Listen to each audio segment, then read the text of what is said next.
ಅಯ್ಯೋ ಸಾಲ ಆಗೋಯ್ತು, ಅಯ್ಯೋ ಸಾಲ ಆಗೋಯ್ತು, ಅಯ್ಯೋ ನನ್ ಸಾಲ ತೀರಿಸ್ಬೇಕು, ನನ್ ಸಾಲ ತೀರಿಸ್ಬೇಕು ಅಂತ ಯೂನಿವರ್ಸ್ಗೆ ನೀವ್ ಯಾಕೆ ಆ ಸಾಲ ಅನ್ನೋ ವರ್ಡ್ ನ ಅಫರ್ಮೇಶನ್ ಕೊಡ್ತಾ ಇದ್ದೀರಾ? ಸಾಲ ತಗೊಳ್ಳೋದ್ ದಾರಿದ್ರ್ಯ ಅಲ್ಲ, ಸಾಲ ತೀರ್ಸಕ್ ಆಗ್ದಲೇ ಇರೋದು ದಾರಿದ್ರ್ಯ. ಅಂದ್ರೆ ಅತಿ ಬೇಗ ಸಾಲ ತೀರಿಸ್ಬೇಕು ಅಂತ ಹೇಳಿದ್ರೆ ನಮ್ಮ ಪ್ರಾಕ್ಟೀಸ್ ಯಾವ ತರ ಇರ್ಬೇಕು ಅಂತ? ಸಾಲ ತೀರ್ಸೋದ್ರಲ್ಲಿ ಸೋತಿರ್ಬೋದು, ನೀವೇನ್ ಸತ್ತೋಗಿಲ್ಲ ಅಲ್ವಾ? ಸಾಲ ತೀರ್ಸೋದ್ರಲ್ಲಿ ನೀವು ಸೋತಿದ್ದೀರಿ, ಆ ಸೋಲನ್ನ ಒಪ್ಕೊಳ್ಳಿ. ಈ ಸಾಲದ ವಿಷಯಕ್ಕೆ ಆತ್ಮಹತ್ಯೆಗಳನ್ನ ಮಾಡ್ಕೊಳ್ಳೋದು, ಮಾನ ಅವಮಾನಗಳಿಗೆ ಹಂಚಿಕೊಂಡು ಜೀವಹಾನಿ ಮಾಡ್ಕೋಬೇಡಿ. ಸಾಲದ ಸಮಸ್ಯೆಯಲ್ಲಿ ಒದ್ದಾಡ್ತಾ ಇರೋರಿಗೆ ಮತ್ತೆ ಎಲ್ಲ ಸಮಸ್ಯೆಗಳಿಗೂ ಸೇರಿ ಒಂದು ಯಂತ್ರ, ಧನಲಕ್ಷ್ಮಿ ಯಂತ್ರವನ್ನ ನಾವು ಮಾಡಿದ್ದೀವಿ. ವೀಕ್ಷಕರೇ, ಸಮಸ್ಯೆ ಅನ್ನುವಂಥದ್ದು ಮನುಷ್ಯನಿಗೆ ಬಾರದೆ ಮರಕ್ಕೆ ಬರುತ್ತಾ ಅಂತ ಹೇಳಿ ನಮ್ಮ ಹಿರಿಕರು ಹೇಳ್ತಾ ಇದ್ರು.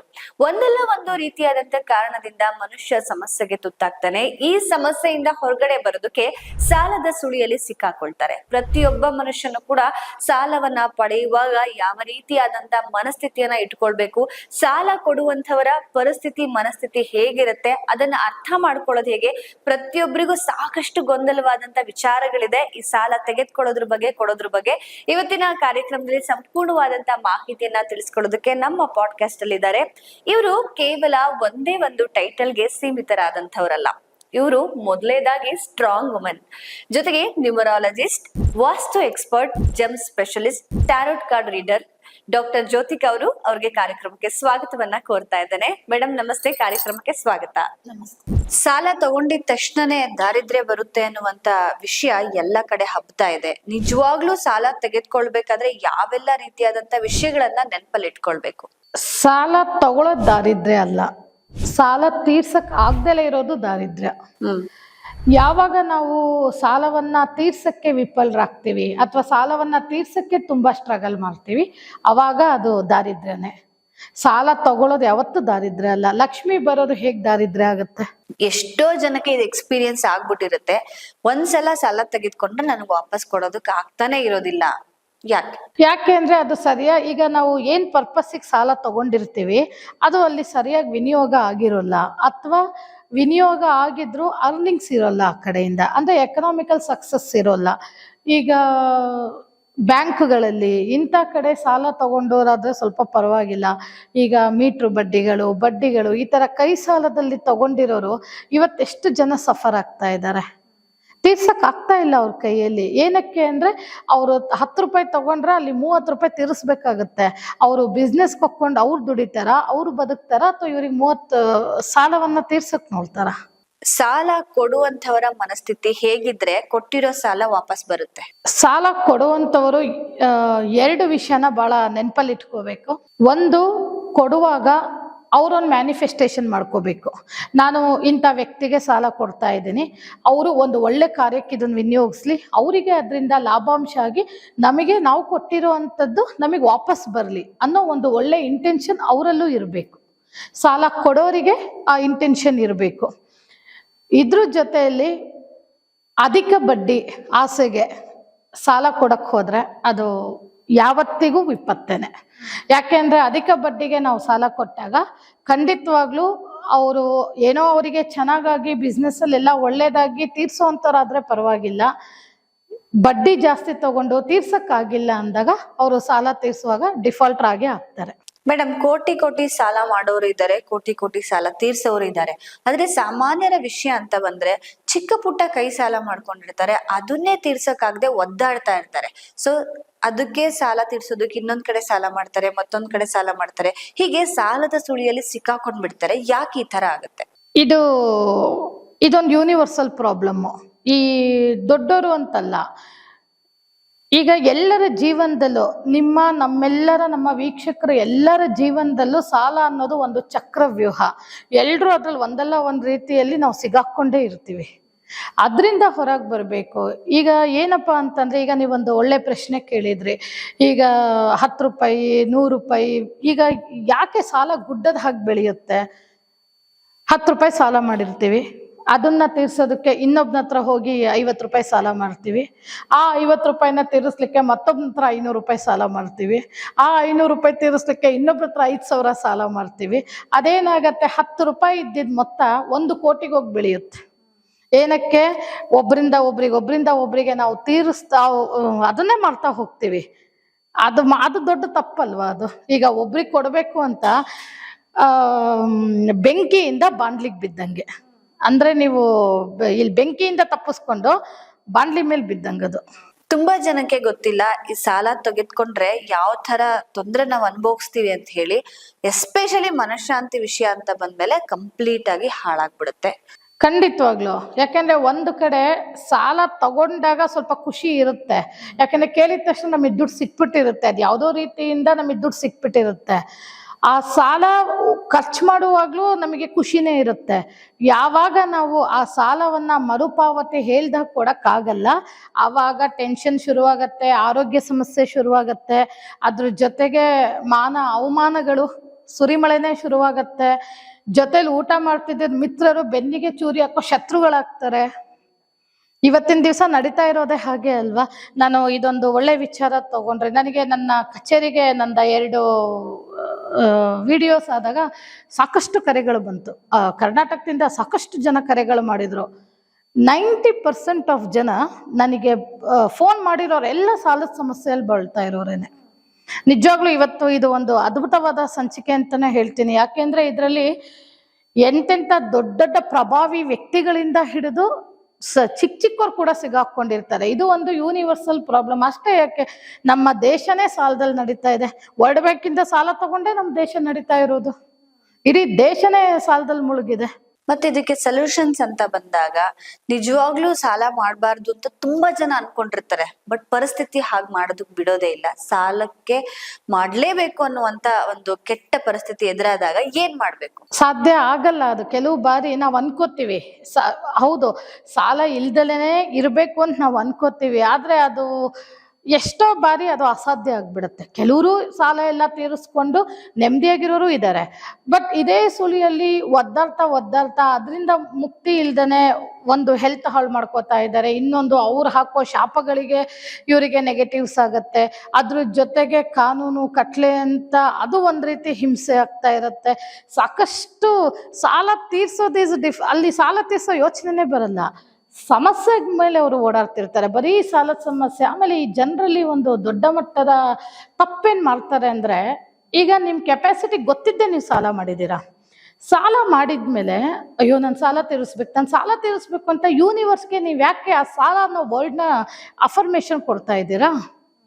ಹೇಳ್ಬೇಡಿ ಅದನ್ನ. ನೀವು ಸಾಲ ತಗೊಂಡ ದಿವಸನೇ ನೀವೊಂದು ನಿರ್ಧಾರಕ್ಕೆ ಬರಬೇಕು. ನಾನು ಈ ಸಾಲವನ್ನ 1 ವರ್ಷದೊಳಗಡೆ ಇವ್ರಿಗೆ ಏನು ಹೇಳಿದ್ದೀನೋ ಅದ್ರ ಪ್ರಕಾರ ನಾನು ತೀರಿಸ್ಕೊಂಡು ಹೋಗ್ತೀನಿ. ಆ ಮ್ಯಾನಿಫೆಸ್ಟೇಷನ್ ನಿಮ್ಮಲ್ಲಿ ಇರಬೇಕೇ ವಿನಃ ಅಯ್ಯೋ ಸಾಲ ಆಗೋಯ್ತು ಇದು ಮಾಡ್ತಾ ಇರೋ ದೊಡ್ಡ ತಪ್ಪು. ಇದನ್ನ ದಯವಿಟ್ಟು ಮಾಡಬೇಡಿ. ನೀವು ಸಾಲವನ್ನ ಎಷ್ಟು ಖುಷಿಯಾಗಿ ಅವ್ರ ಕೈಯಿಂದ ತಗೊಂಡಿದ್ದೀರೋ ತೀರ್ಸೋದನ್ನು ಅಷ್ಟೇ ಖುಷಿಯಾಗಿ ತೀರಿಸಿ. ಆಗುತ್ತೆ ಸಮಸ್ಯೆಗಳು, ತುಂಬಾನೇ ಸಮಸ್ಯೆಗಳಾಗತ್ತೆ. ಹೇಳಿ ಟೈಮಿಗೆ ಕೊಡ್ಲಿಕ್ಕಾಗಲ್ಲ. ಅವಾಗ ನಾವು ಮಾತು ತಪ್ತೀವಿ. ಅವರಿಂದ ನಮಗೆ ಸಾಕಷ್ಟು ಕಿರುಕುಳಗಳಾಗತ್ತೆ. ಏನು ಅಂದ್ರೆ ಪಾಪ ಅವರು ಬೇರೆಯವರಿಂದ ಇಸ್ಕೊಂಡು ಕೊಟ್ಟಿರ್ತಾರೋ, ಅಥವಾ ಅವರು ಏನೋ 1-4 ಕಾಸು ಬರುತ್ತೆ ಅನ್ನೋ ಆಸೆಗೆ ಅವ್ರು ಏನೇನೋ ಕಮಿಟ್ ಆಗಿರ್ತಾರೋ ಕೊಟ್ಬಿಟ್ಟಿರ್ತಾರೆ. ಈಗ ಅವರು ಕೊಟ್ಬಿಟ್ಟಿರ್ತಾರೆ, ನೀವು ತಗೊಂಡ್ಬಿಟ್ಟಿರ್ತೀರಾ. ಡಿಫಾಲ್ಟರ್ ನೀವಾಗಿರ್ತೀರಾ, ಸಾಲ ತಗೊಂಡಿರೋರು ಅಲ್ವಾ? ಹಾಗಾಗಿ ದಯವಿಟ್ಟು ಯೂನಿವರ್ಸ್ಗೆ ಸಾಲ ಮಾಡಿದ್ದೀನಿ ಅನ್ನೋ ನೆಗೆಟಿವ್ ಅಫರ್ಮೇಶನ್ ಕೊಡಬೇಡಿ. ನೀವಿಷ್ಟೇ ಅಫರ್ಮೇಶನ್ ಮಾಡಬೇಕು, ನಾನು ಸಾಲ ತಗೊಂಡಿದ್ದೀನಿ, ತೀರ್ಸೋ ಧೈರ್ಯ ಇರೋದಕ್ಕೆ ನಾನು ತಗೊಂಡಿರೋದು, ನನಗೆ ಆ ತಾಕತ್ತಿದೆ. ಇದನ್ನ ಯೋಚನೆ ಮಾಡೋ ರೀತಿಯನ್ನ ಬದಲಾಯಿಸ್ಕೋಬೇಕು. ಮೇಡಮ್, ಸಾಲ ತೆಗೆದುಕೊಂಡಂಥವ್ರು ಯಾವ 3 ಮುಖ್ಯವಾದಂತ ವಿಷಯಗಳನ್ನ ನೆನಪಲ್ಲಿ ಇಟ್ಕೊಳ್ಬೇಕು? ಅಂದ್ರೆ ಅತಿ ಬೇಗ ಸಾಲ ತೀರಿಸ್ಬೇಕು ಅಂತ ಹೇಳಿದ್ರೆ ನಮ್ಮ ಪ್ರಾಕ್ಟೀಸ್ ಯಾವ ತರ ಇರ್ಬೇಕು ಅಂತ? ಈಗ ನೀವು ಇವತ್ತು ಒಬ್ಬರ ಹತ್ರ ಸಾಲ ತಗೊಳಕ್ ಹೋಗ್ತಿದ್ದೀರಾ ಅಂದ್ರೆ, ಫಸ್ಟ್ ನೀವು ಮನೆಯಲ್ಲಿ ನಿಮ್ಮ ಮನೆ ದೇವರಿಗೆ, ನಾನಿವತ್ತು ಸಾಲವನ್ನ ತಗೊಳ್ಳಿಕ್ಕೆ ಹೋಗ್ತಾ ಇದ್ದೀನಿ, ನಾನು ಇದನ್ನ ಸಾಲ್ವಾಗಿ ತಗೋತಾ ಇದ್ದೀನಿ, ಅವರು ನನ್ನನ್ನ ನಂಬಿ ಕೊಡ್ತಾ ಇದ್ದಾರೆ, ಇದು ಸತ್ಕಾರ್ಯಕ್ಕೆ ವಿನಿಯೋಗ ಆಗಬೇಕು. ನಾನೇನು ಅನ್ಕೊಂಡಿದ್ದೀನೋ, ಈಗೇನು ನಾನು ಒಂದು 5,000 ರೂಪಾಯಿ ಸಾಲ ತಗೋತಾ ಇದ್ದೀನಿ, 50,000 ರೂಪಾಯಿ ದುಡಿಬೇಕು, ದುಡಿದು ಇವ್ರಿಗೆ ತೀರಿಸ್ಬೇಕು ಅನ್ನೋ ಮನೋಭಾವನೆಯಿಂದನೇ ಅವ್ರ ಮನೆಗೆ ಹೋಗ್ಬೇಕು. ಇದು ಒಂದು ವಿಚಾರ. ಎರಡನೇ ವಿಚಾರ ಏನು ಅಂದರೆ, ನೀವು ಸಾಲ ತಗೊಂಡಾಗ ನೀವು ಏನಕ್ಕೆ ತಗೋತಾ ಇದ್ದೀರಿ ಅದನ್ನು. ಆಮೇಲೆ ಈಗ ನೀವು 5,000 ತಗೊಂಡ್ರಲ್ವಾ, ನೀವು ಇದನ್ನು 50,000 ಮಾಡಬೇಕು. ಹೇಗೆ? ಅದಕ್ಕೆ ದಾರಿಗಳೇನು? ಈ ದುಡ್ಡನ್ನು ನಾವು ದುಡಿಯೋದು ಹೇಗೆ? ಅದನ್ನು ಫಸ್ಟು ಪಾಸಿಟಿವ್ ಆಗಿ ಯೋಚನೆ ಮಾಡ್ಕೊಳ್ಳಿ. ನಿಮ್ಮ ಪಾಸಿಟಿವ್ ಥಿಂಕಿಂಗಲ್ಲಿ ಮಾತ್ರ ನೀವು ಈ ದುಡ್ಡನ್ನು ಸಾಲವಾಗಿ ತಗೊಳ್ಳಿ. ಮೇಡಮ್, ಈಗ ತುಂಬಾ ಜನ ಸಾಲ ಮಾಡ್ಬಿಟ್ಟಿದ್ದಾರೆ, ಸಖತ್ತು ಅವಮಾನಗಳಾಗ್ತಾ ಇದೆ, ಜಗಳಗಳಾಗ್ತಾ ಇದೆ, ಜೀವನನೇ ಹಿಂಸಾತ್ಮಕವಾಗಿ ಹೋಗ್ಬಿಟ್ಟಿದೆ. ನನಗೆ ಸಾವು ಬಿಟ್ರೆ ಬೇರೆ ಪರಿಹಾರನೇ ಇಲ್ಲ ಅಂತ ಪ್ರಶ್ನೆ ಆಗೋಗ್ಬಿಟ್ಟಿದೆ ಅವ್ರ ಜೀವನ. ಅವ್ರಿಗೆ ಏನ್ ಹೇಳಕ್ ಇಷ್ಟಪಡ್ತೀರಾ? ನನಗೆ ಸಾಕಷ್ಟು ನನ್ನ ಆಫೀಸಿಗೆ ಕರೆಗೆ ಬಂದವರಲ್ಲಿ 90% ಸುಮಾರು ಜನ ಹೆಣ್ಮಕ್ಳು ಗಂಡ್ಮಕ್ಳು ಇದೇ ವಿಷಯವಾಗಿ ನನ್ನ ಹತ್ರ ಮಾತಾಡಿದ್ದಾರೆ. ನನಗಿದು ಬಹಳ ಬೇಜಾರು ಆಯಿತು. ಯಾಕೆ ಅಂದರೆ ಎಲ್ಲರ ಜೀವನದಲ್ಲೂ, ಇವನ್ ನಮ್ಮ ಜೀವನದಲ್ಲೂ ನಿಮ್ಮ ಜೀವನದಲ್ಲೂ ಇದು ಸರ್ವೇ ಸಾಮಾನ್ಯ. ನಾನು ಹೇಳೋದೇನು ಅಂದರೆ, ಕುಗ್ಗಬೇಡಿ. ಈಗ ಸಾಲ ಮಾಡಿಬಿಟ್ಟಿದ್ದೀರಾ, ನಾನು ಹೇಳೋದು ನೀವು ಸಾಲ ತೀರ್ಸೋದ್ರಲ್ಲಿ ಸೋತಿರ್ಬೋದು, ಸಮಯ ತಗೊಂಡಿರೋದ್ರಲ್ಲಿ ಸೋತಿರ್ಬೋದು, ಬಟ್ ನೀವೇನು ಸತ್ತೋಗಿಲ್ಲ ಅಲ್ವಾ, ನಿಮ್ಮಲ್ಲಿ ಧೈರ್ಯ ಇದೆ. ಒಂದು ವಿಷಯ ವೀಕ್ಷಕರೇ, ನಾನು ನಿಮಗೇನು ಹೇಳಲಿಕ್ಕೆ ಇಷ್ಟಪಡ್ತೀನಿ ಅಂದರೆ, ನಮ್ಮಂಥ ಗುರುಸ್ಥಾನದಲ್ಲಿರೋರಿಗೆ, ನಮ್ಮಂಥ ಎಷ್ಟೋ ಜನಕ್ಕೆ ನಿಮ್ಮ ಒಂದು ಲೈಕ್, ನಿಮ್ಮ ಒಂದು ಕಾಮೆಂಟ್ ಇವತ್ತು ಈ ಸ್ಥಾನದಲ್ಲಿ ತಂದು ಕೂರಿಸಿದೆ ಅಂದರೆ, ನಿಮ್ಮಲ್ಲಿರೋ ಒಂದು ಆತ್ಮಸ್ಥೈರ್ಯ ಆಗಲಿ, ನಿಮ್ಮಲ್ಲಿರೋ ಒಂದು ಎನರ್ಜಿ ಯಾವ ಲೆವೆಲ್ಲಿಗೆ ಇರ್ಬೋದಲ್ವಾ. ಯಾಕೆ ಕುಂತೀರಾ? ಯಾಕೆ ಬೇಡ? ನಿಮಗೆ ಸಾಲ ತೀರ್ಸಕ್ಕಾಗಿಲ್ವಾ? ಆಯಿತು, ಅದಕ್ಕೆ ನೀವು ವ್ಯವಸ್ಥೆ ಮಾಡ್ಕೊಳ್ಳಿ, ಸಮಯನ ಜಾಸ್ತಿ ತಗೊಳ್ಳಿ. ಅಕಸ್ಮಾತ್ ಏನಾದರೂ ನಿಮಗೆ ತುಂಬ ಕಿರುಕುಳ ಆದರೆ, ದಿನನಿತ್ಯ ನಮ್ಮ ಅಧಿಕಾರಿಗಳೆಲ್ಲ ಇನ್ಸ್ಟಾಗ್ರಾಮಲ್ಲಿ, ಸೋಷಿಯಲ್ ಮೀಡಿಯಾದಲ್ಲಿ ಹೇಳ್ತಾ ಇದ್ದಾರೆ, ಯಾರೇ ನಿಮಗೆ ಕಿರುಕುಳ ಕೊಟ್ಟರು ಕಾನೂನು ಕ್ರಮ ಇದೆ. ಹಾಗಂತ ಕಾನೂನು ಕ್ರಮ ಯೂಸ್ ಮಾಡಿ ನೀವು ಸಾಲ ತೀರಿಸ್ಬೇಡಿ ಅಂತ ನಾನು ಹೇಳ್ತಾ ಇಲ್ಲ. ಫಸ್ಟು ನಿಮ್ಮನ್ನು ನೀವು ರಕ್ಷಣೆ ಮಾಡ್ಕೊಳ್ಳಿ. ಯಾಕೆಂದರೆ ನೀವು ಭದ್ರವಾಗಿದ್ರೇ ಅವ್ರು ಸಾಲ ತೀರ್ಸೋಕ್ಕಾಗೋದು. ಅದು ಕೊಟ್ಟೋರಿಗೆ ಅರ್ಥ ಆಗಲ್ಲ. ಕೊಟ್ಟೋರಿಗೇನು ನಾವು ಸಾಲ ಕೊಟ್ಟಿಲ್ಲ ಅನ್ನೋದು ಒಂದೇ ಆಗುತ್ತೆ. ಆದರೆ ಸಾಲ ತಗೊಂಡಿರೋನ ಪರಿಸ್ಥಿತಿ ಖಂಡಿತವಾಗ್ಲೂ ಅವ್ರಿಗೆ ಅರ್ಥ ಆಗಲ್ಲ. ಈಗಂತೂ ತುಂಬ ಜನ ನನಗೆ ಕೆಲವರು ಕರೆ ಮಾಡಿ ಹೇಳಿದಾಗ, ಅಸಲು ತೀರಿಸಿದ್ದಾರೆ, ಬಡ್ಡಿ ತೀರಿಸಿದ್ದಾರೆ, ದಾಖಲೆಗಳಿದ್ರು ಬಡ್ಡಿಗೋಸ್ಕರ ಅವ್ರಿಗೆ ಟಾರ್ಚರ್ ಕೊಡ್ತಾ ಇದ್ದಾರೆ. ಇದು ತುಂಬಾನೇ ನನಗೆ ಬೇಜಾರಾಗೋಯ್ತು ಈ ವಿಷಯದಲ್ಲಿ. ನಾನು ಇದ್ರ ಬಗ್ಗೆ ಹ್ಯೂಮನ್ ರೈಟ್ಸ್ ಹತ್ರ ಒಂದ್ಸರಿ ಮಾತಾಡೋಣ ಅಂತಿದ್ದೀನಿ. ಈಗ ಪಾಪ ಬಡ್ಡಿನೂ ಕೊಟ್ಟಿದ್ದಾರೆ, ಎಲ್ಲ ವಿತ್ ರೆಕಾರ್ಡ್ಸ್ ಇದೆ, ಇನ್ನೂ ಬಡ್ಡಿಗಾಗಿ ಅವ್ರಿಗೆ ಟಾರ್ಚರ್ ಕೊಡ್ತಾ ಇದ್ದಾರೆ. ಈ ರೀತಿಯಲ್ಲಿ ಇದು ನನಗೂ ಬಹಳ ಬೇಜಾರಾಗೋಯ್ತು. ದಯವಿಟ್ಟು ವೀಕ್ಷಕರೇ, ನಾನು ನಿಮಗೊಂದು ವಿಷಯ ಹೇಳ್ತಾ ಇದ್ದೀನಿ. ಸಾಲ ತೀರ್ಸೋದ್ರಲ್ಲಿ ನೀವು ಸೋತಿದ್ದೀರಿ, ಆ ಸೋಲನ್ನ ಒಪ್ಕೊಳ್ಳಿ, ಕ್ಷಣಕ್ಕೆ ಒಪ್ಕೊಳ್ಳಿ. ಮಾನ ಅವಮಾನಗಳು ಆಗುತ್ತಾ? ಫೇಸ್ ಮಾಡಿ, ಏನು ಮಾಡ್ಲಿಕ್ಕಾಗಲ್ಲ, ಆಗಬಾರ್ದು, ನಮ್ದೊಂದು ಕರ್ಮ ಅನ್ಕೊಳ್ಳೋಣ. ಆದ್ರೆ ಒಂದು ದಿವಸ ಬರುತ್ತೆ ವೀಕ್ಷಕರೇ, ಸಾಲವನ್ನ ತೀರಿಸ್ತೀವಲ್ಲ, ಅವತ್ತಿನ ದಿವಸ ನಾವೇನು ಅನ್ನೋದು ಅವ್ರಿಗೆ ಗೊತ್ತಾಗತ್ತೆ. ದಯವಿಟ್ಟು ಈ ಸಾಲದ ವಿಷಯಕ್ಕೆ ಆತ್ಮಹತ್ಯೆಗಳನ್ನ ಮಾಡ್ಕೊಳ್ಳೋದು, ಮಾನ ಅವಮಾನಗಳಿಗೆ ಹಂಚ್ಕೊಂಡು ಜೀವಹಾನಿ ಮಾಡ್ಕೋಬೇಡಿ. ನೀವು ಬದುಕಿದ್ರೆ ಎಷ್ಟೇ 1,000 ಕೋಟಿ ಬೇಕಾದ್ರೂ ಸಂಪಾದನೆ ಮಾಡ್ಬೋದು. ಈ ಸಾಲದ ತ್ರಿಶೂಲದಿಂದ ದಯವಿಟ್ಟು ಅಮೂಲ್ಯವಾದ ಜೀವವನ್ನ ಹಾಳು ಮಾಡ್ಕೋಬೇಡಿ.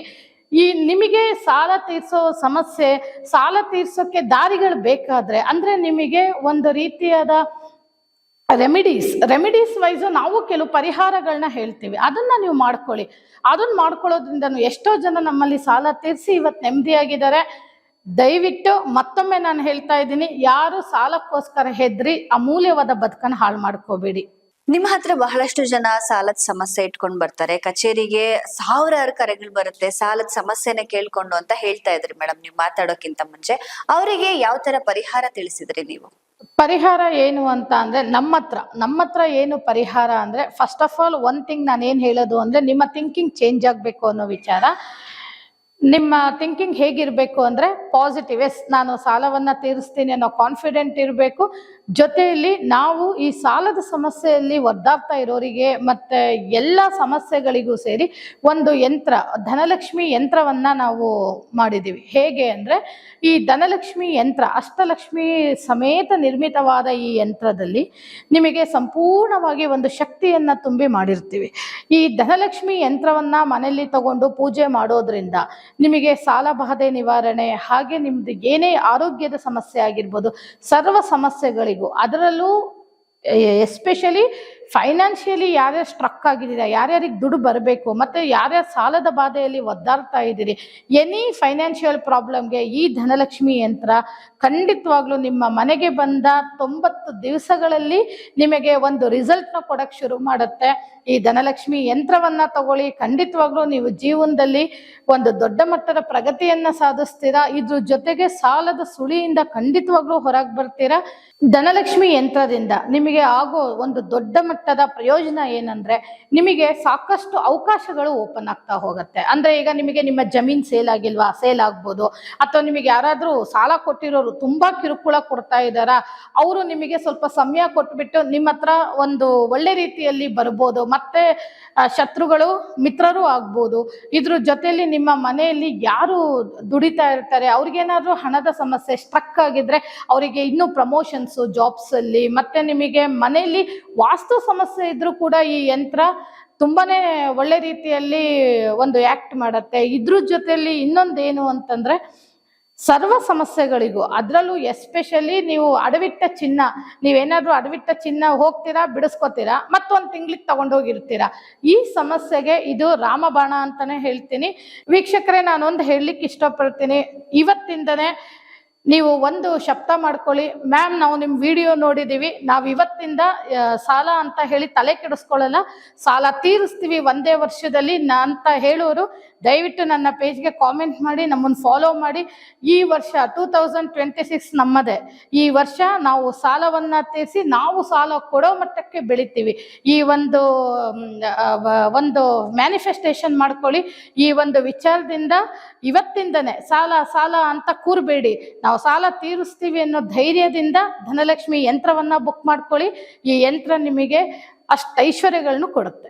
ಮೇಡಮ್, ತುಂಬಾ ಜನ ಕೋಟಿ ಸಾಲ ತೀರ್ಸಿ ನೆಮ್ಮದಿಯಾಗಿರುವಂತವ್ರನ್ನ ಸಾಕಷ್ಟು ಜನ ನೋಡಿರ್ತೀರ ನಿಮ್ಮ ಲೈಫ್ ಅಲ್ಲಿ, ಅವ್ರ ಬಗ್ಗೆ ಹೇಳೋದಾದ್ರೆ? ಖಂಡಿತವಾಗ್ಲು ನಾವು ರೀಸೆಂಟ್ ಉದಾಹರಣೆ ತಗೊಳ್ಳೋದಾದ್ರೆ, ನಮ್ಮ ಕಾಫಿ ಡೇ ಸಿದ್ಧಾರ್ಥ್ ಅವ್ರದ್ದು, ಅವರ ಸಾವೇ ನಿಗೂಢ ಆಗಿ ಹೋಯಿತು. ವದಂತಿಗಳ ಪ್ರಕಾರ ಸಾಲದ ವಿಚಾರ ಬಂತು.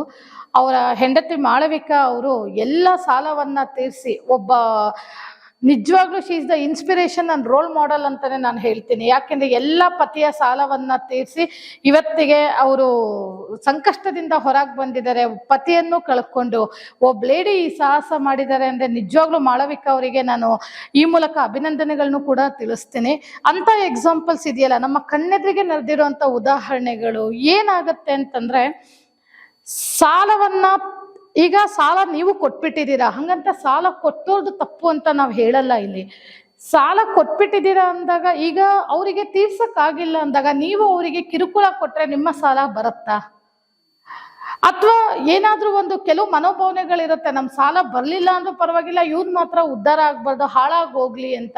ಈ ರೀತಿ ಎಲ್ಲ ಮಾಡಬೇಡಿ. ಯಾಕೆಂದ್ರೆ ನೀವು ಕಷ್ಟಪಟ್ಟಿರೋ ದುಡ್ಡು ಕೊಟ್ಟಿರ್ತೀರಾ ಅಲ್ವಾ, ನಿಮ್ಮ ಕಷ್ಟಪಟ್ಟಿರೋ ದುಡ್ಡು ಮತ್ತೆ ಬಂದು ನಿಮ್ ಕೈಗೆ ಸೇರ್ಬೇಕು ಅಂದ್ರೆ ಅವ್ರನ್ನ ಬೆಳೆಯೋಕೆ ಬಿಡಿ.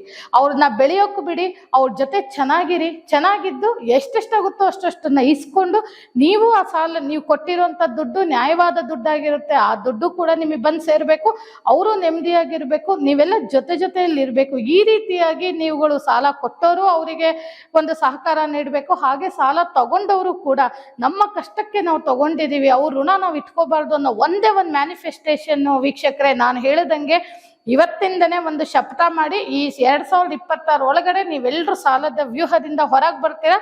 ನಿಮ್ಮನ್ನ ಸಾಲದ ಚಕ್ರವ್ಯೂಹದಿಂದ ಹೊರಗೆ ತಗೊಂಡ್ಬರಕ್ಕೆ ಡಾಕ್ಟರ್ ಜ್ಯೋತಿಕಾ ನಿಮ್ಮ ಜೊತೆ ಇದ್ದೀನಿ. ಇವತ್ತಿನ ಮನುಷ್ಯನ ಅತಿ ದೊಡ್ಡ ಸಮಸ್ಯೆ ಅಂತ ಹೇಳಿದ್ರೆ ಸಾಲ ಆಗಿತ್ತು. ಆ ಸಾಲಕ್ಕೆ ಸರಳವಾದಂತ ಪರಿಹಾರನ ಹೇಗ್ ಮಾಡ್ಕೊಳ್ಬೇಕು ಅಂತ ಹೇಳಿ ತಿಳಿಸ್ಕೊಟ್ರಿ. ಅದರಲ್ಲೂ ಧನಲಕ್ಷ್ಮಿ ಯಂತ್ರದ ಪರಿಹಾರ ಹೇಳಿದ್ರಲ್ಲ, ಅದಂತೂ ನಿಜಕ್ಕೂ ಅದ್ಭುತವಾಗಿತ್ತು. ಧನ್ಯವಾದ ಮೇಡಮ್. ಎಲ್ಲ ಸಮಸ್ಯೆಗಳಿಗೂ ಸಾವೊಂದೇ ಪರಿಹಾರ ಅಲ್ಲ ಅಂತ ಹೇಳಿ ಡಾಕ್ಟರ್ ಜ್ಯೋತಿಕಾ ಅವರು ತಿಳಿಸ್ಕೊಟ್ಟಿದ್ದಾರೆ. ಸಮಸ್ಯೆಗಳ ಸಾಗರವನ್ನ ಇಟ್ಕೊಂಡು ಎಷ್ಟು ನೆಮ್ಮದಿಯಿಂದ ಸಂತೋಷವಾಗಿ ಬದುಕ್ತಿರುವಂತ ಅನೇಕ ವ್ಯಕ್ತಿಗಳನ್ನ ನಾವು ಉದಾಹರಣೆಯಾಗಿ ತೆಗೆದುಕೊಳ್ಬಹುದು. ನಿಜಕ್ಕೂ ಈ ಸಾಲದ ಸಮಸ್ಯೆ ಅನ್ನುವಂಥದ್ದು ಒಂದು ಸಮಸ್ಯೆಯೇ ಅಲ್ಲ. ಯಾವಾಗ ಅಂತ ಹೇಳಿದ್ರೆ ನಮ್ಮಲ್ಲಿ ಅದನ್ನ ಎದುರಿಸುವಂತ ಶಕ್ತಿ, ಧೈರ್ಯ ಇದ್ದಾಗ ಮಾತ್ರ. ಸೊ ಇವತ್ತಿನ ಕಾರ್ಯಕ್ರಮ ತಮ್ಮೆಲ್ಲರಿಗೂ ತುಂಬಾ ಇಷ್ಟ ಆಗಿದೆ ಅಂತ ಹೇಳಿ ಭಾವಿಸ್ತೀನಿ. ಉಪಯುಕ್ತವಾಗಿದ್ರೆ ಈಗಲೇ ನಮ್ಮನ್ನ ಫಾಲೋ ಮಾಡಿ. ಹಾಗೆ ನಿಮ್ಮ ಅನಿಸಿಕೆ, ಅಭಿಪ್ರಾಯ ಕಮೆಂಟ್ ಮೂಲಕ ತಿಳಿಸೋದನ್ನ ಮರಿಬೇಡಿ. ಯಾರೆಲ್ಲ ಈ ರೀತಿಯಾದಂತ ಸಮಸ್ಯೆಗಳಿಂದ ಬಳಲ್ತಾ ಇದ್ದಾರೆ ಅವರಿಗೆ ಕೂಡಲೇ ಈ ವಿಡಿಯೋನ ಶೇರ್ ಮಾಡಿ. Thank you.